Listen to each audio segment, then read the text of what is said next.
एक समय की बात है।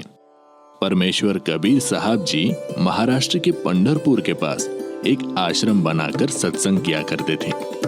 सत्संग में ज्ञान की बातें बताते थे जो सभी लोगों को बहुत अच्छी लगती थी। श्रद्धालु लोग कबीर साहिब जी के ज्ञान से प्रभावित होकर नाम दीक्षा लेकर भक्ति करने लगते थे। धीरे धीरे उनको भक्ति करने से बहुत से चमत्कार भी होते थे। कबीर साहब जी के सत्संग समागम में लोग बड़ी उमंग से आते थे।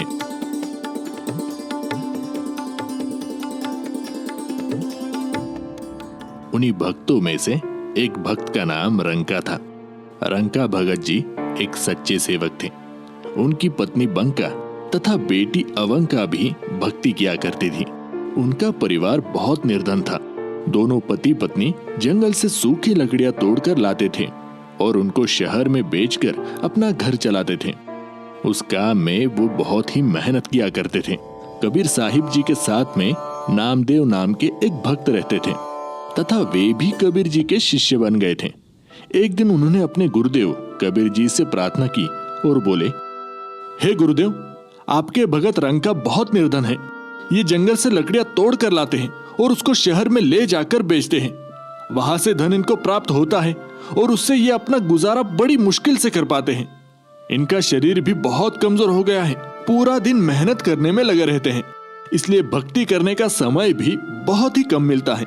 इनको कुछ धन प्रदान कीजिए ताकि इनका निर्वाह ठीक से हो सके। कबीर साहिब जी ने कहा, भक्त नामदेव, मैंने इनको धन देने की बहुत बार कोशिश की, परंतु ये लेते ही नहीं।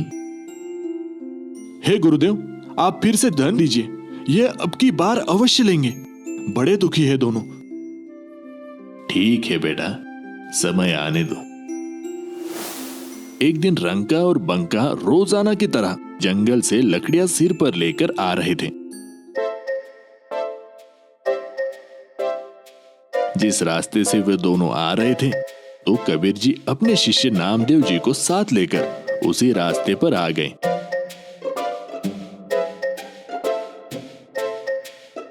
उन्होंने रास्ते के बीच में कुछ सोने चांदी के आभूषण तथा कुछ अशरफियां डाल दी और स्वयं दोनों किसी झाड़ी के पास जाकर छुप गए और उनके आने का इंतजार करने लगे। कुछ देर बाद रंका लकड़ियां सिर पर लेकर आगे आगे चल रहा था। उनकी पत्नी बंका भी पीछे पीछे लकड़ियां लेकर आ रही थी। अचानक रंका की नजर नीचे पड़ी। उसने देखा कि सोने चांदी के आभूषण तथा अशरफियां पड़ी हुई है। अरे, इस घने जंगल में ये किसका धन गिर गया है? यहाँ तो कोई भी आसपास दिखाई नहीं दे रहा है। ये धन जिसका भी होगा, ऐसे हम प्रयोग भी नहीं कर सकते। लेकिन मेरी पत्नी मेरे पीछे पीछे आ रही है। कहीं उसकी नजर इन पर पड़ गई तो वो भक्ति में विचलित हो सकती है, क्योंकि स्त्री को आभूषण बहुत प्रिय होते हैं। कहीं उसके मन में लालच आ गया तो सारा काम बिगड़ जाएगा। ये विचार करके सारे धन को छुपाने के लिए उस पर पैरों से मिट्टी डालने लग गया। बंका की नजर अपने पति की गतिविधियों पर पड़ी तो उसे बात समझते देर न लगी और दूर से ही कहने लगी, चलो चलो भगत जी, मिट्टी में मिट्टी क्यों डाल रहे हो? हाँ हाँ, चलो घर चलते हैं, आज तो बहुत देर हो गई। फिर दोनों पति पत्नी उस सारे धन को लांघकर घर चले गए। देख लो नामदेव, अब मैं क्या करूं, ये धन लेते ही नहीं। नामदेव जी को भी एहसास हो गया कि उनके लिए ये धन तो मिट्टी के समान है। वास्तव में धन तो राम नाम की भक्ति का धन होता है जो कभी भी नष्ट नहीं होता। ये इतना निर्धन होते हुए भी भगवान के दिए में खुश थे। अपनी कोई इच्छा नहीं रखते, केवल भक्ति को आधार बनाकर अपनी जीवन यापन कर रहे हैं। ये वास्तव में परम भक्त हैं।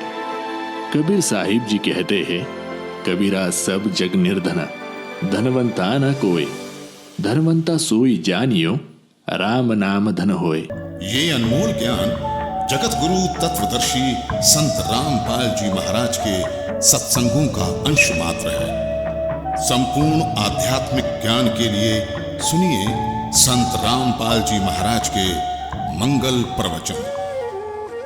आप संत रामपाल जी महाराज जी के मंगल प्रवचन संत रामपाल जी महाराज एप्लीकेशन पर भी सुन सकते हैं तथा उनके द्वारा लिखी पुस्तकें भी डाउनलोड कर सकते हैं।